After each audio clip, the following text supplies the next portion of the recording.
আসসালামু আলাইকুম রহমতুল্লাহি ওবরকাত। আপনারা দেখতেছেন আমাদের এই মসজিদের ভেতরে চতুর্দিক থেকে পানি ভেতরে ডুবছে এবং যে মসজিদের খুঁটিগুলো আছে এগুলো একটাও চলে না, সবগুলো নষ্ট হয়ে গেছে। তো আল্লাহ সুবহানাহু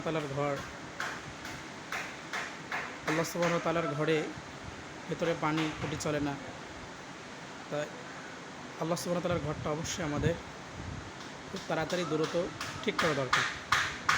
তো এই জন্য আমি সবাইকে বলবো, সবাই আমাদের এই মসজিদের জন্য দোয়া করবেন যাতে আল্লাহ সুবহানাহু ওয়া তাআলা এই পরিস্থিতিতে রাখে না, এবং আমরা যারা যেমনি পারি তেমনি সহযোগিতা করব মসজিদের জন্য ইনশাআল্লাহ।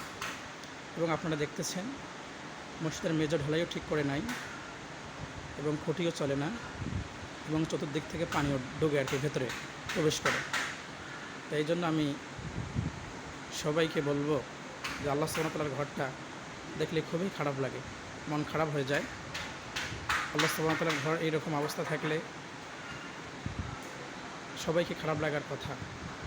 তো ইনশাআল্লাহ আমরা সবাই যেভাবে পারি এই মসজিদটার জন্য, আল্লাহ সুবহানাহু ওয়া তাআলার ঘরের জন্য আমরা সহযোগিতা করবো ইনশাআল্লাহ। আসসালামু আলাইকুম রহমতুল্লাহি ওয়া বারাকাতুহু।